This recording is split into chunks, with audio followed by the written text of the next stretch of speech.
You see what I mean? This is everything. It is so moisturized, y'all. Like if you could see the sheen in real time.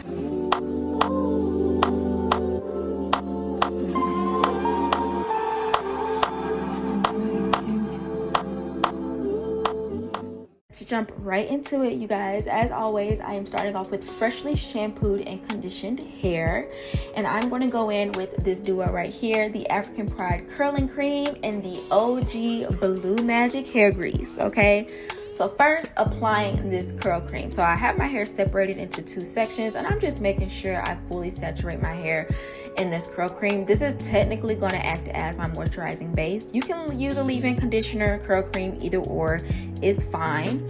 And then I'm just going to go in and make sure I really detangle. I mean, I already detangled while I was in the shower, but just really make sure I smooth this product thoroughly all throughout my hair.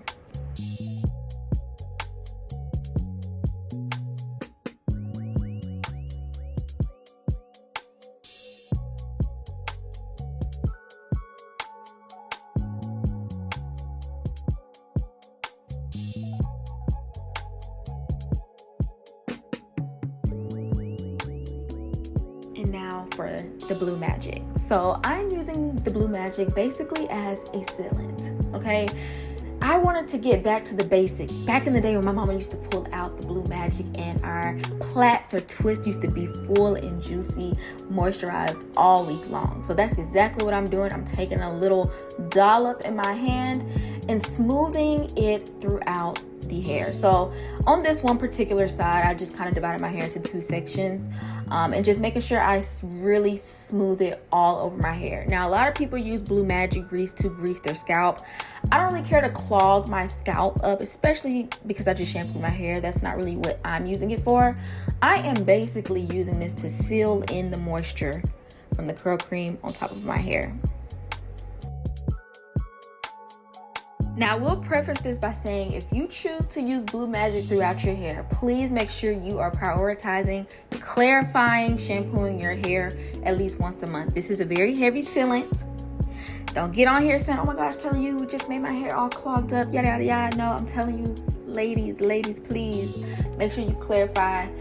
Use a clarifying shampoo once a month to make sure you absolutely clear out this Blue Magic after you're done using it for your hairstyles. Okay, I mentioned this at the beginning of the year during my natural hair routine journey. I was telling you I always clarify shampoo my hair once a month and follow up with a regular shampoo or hydrating shampoo the following weeks of the month. Now, anyway, back to how I'm sectioning this off. So I'm going in with the Camille Rose foaming mousse. This is going to act as my styler. I choose to use foaming mousse because it allows my hair to dry a lot faster than using gel.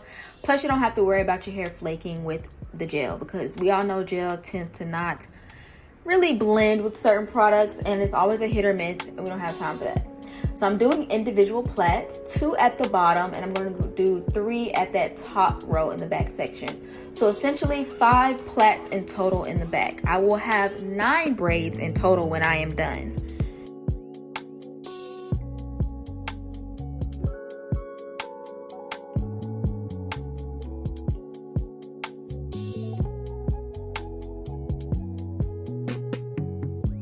Now, key here to really help avoid frizz when you're doing the takedown is making sure as you braid, you have 3 equal sections. What I mean is an equal amount of hair in all 3 sections as you braid down, and then coil your hair at the ends. You don't want to borrow hair from other sections to make the braid like even all the way down, because what happens is once it fully dries and sets that way and it's time to unravel them, you're going to be having a lot of frizz and separation you don't want, okay? Because this is going to be very voluminous. We're going to pick this out. But again, make sure you have equal hair parts as you braid down. Now, I'm braiding pretty taut. I want them to be very nice and neat. The parts don't have to be neat, of course, because as we take it down, you're not going to see the parts anyway. We want to fluff this out with no parts visible. The reason why I do 3 braids at the top section, mainly, especially with a braid in the center, is to avoid a deep, harsh middle part going down. You don't want that, especially when it's time to fluff out your hair.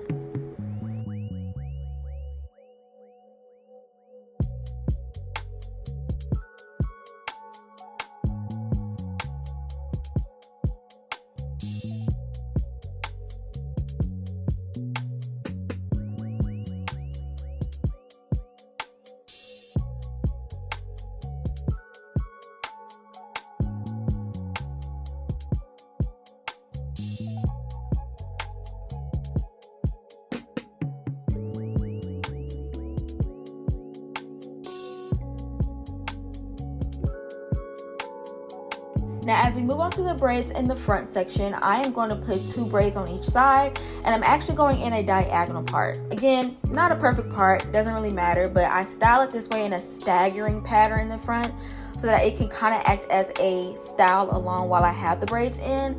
This is great for people who are on the go to the gym a lot, and you know, if you're not ready to sit under the dryer or have time to dry your hair and you want the braids to just kind of set and stay in for a day or two, this will allow that top braid to be like 2 braids out in the front, where you can put all the rest of the braids into a bun, a ponytail, or even a claw clip look.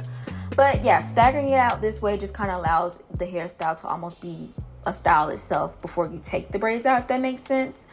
But going back to just regular plaited braids is honestly a lot faster than flat braiding that I usually always do. So I'm happy that I am revisiting some hairstyles that I literally used to do back in the early days of my natural hair phase.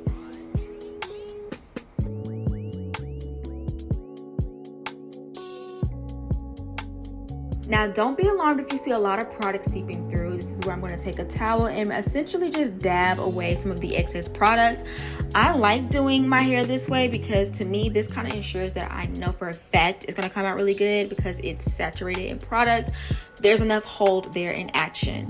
So I'm going to sit under the hair dryer for about an hour, or at least until my braids are about 90 to 95% dry, and these are how my braids look the next day. Of course, a lot of shrinkage, but I'm just taking a little oil on my hands, rubbing that throughout the braids, and I'm going to begin unraveling the braids, starting from the bottom and working my way up to the top. Now, the reason why I said you want to make sure that you don't borrow pieces of hair is simply because of this right here. So it makes it very easy to unravel it, little to no frizz, and you want those thick clumps to be set in stone to where it's not frizz popping out, but rather taking it from the top and seeing where it wants to separate naturally. You want to make sure you're separating each braid that you take down, because this is what creates that volume. Some people just unravel the braids and then keep it pushing. That's not how you're going to get that voluminous round braid out or twist out shape. You have to separate it. And the reason why I love doing these medium braids rather than small braids, gives you the perfect amount of density while also kind of just naturally separating on its own.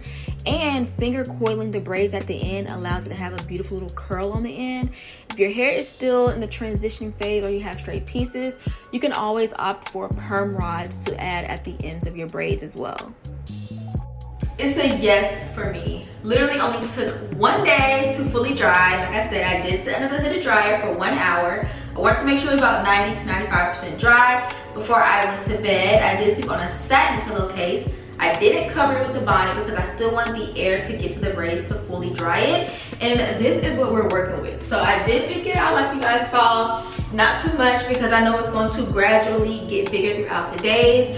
And because I use a pretty firm hold foaming mousse, I'm going to get probably a good 4 to 5 days out of this, maybe even 6, pending the weather here in Houston. But I'm obsessed. Like I said, sometimes we just gotta go back to our basics, y'all, because if you can see the sheen on this braid out in real time, like, it looks amazing, it feels amazing. My hair isn't dry, and like I said, no gel. This is literally with just a foaming mousse. And not to mention, this was an affordable combination. Like I said, the main thing here was sealing in whatever leave-in conditioner or curl cream with the Blue Magic, okay? To seal in that moisture. You can practically use any foaming mousse you want. I just chose to go with the Camille Rose by Tiny Mousse. It has a really good, firm, solid hold. Because again, if I'm gonna do a braid out, I want that braid out to last at least a good 5 days. I am a gym girly, so like I said, this is a almost 2-3-in-1 type of style. You can still wear the braids out if they're not fully dry or if you're just simply not ready to take them down. But I love this concept. Definitely will continue to revisit this. I don't know why I didn't. Normally, you guys know I do a bunch of flat braid outs or just somewhat always braiding to my scalp. So I wanted to kind of go back and revisit just those individual plaits, and clearly I need to keep doing that. Go back to what you truly know. But let me know what you guys think about this braid out in the comment section down below. Give this video a thumbs up, hit that subscribe button, and I'll talk to you guys in my next video. Bye.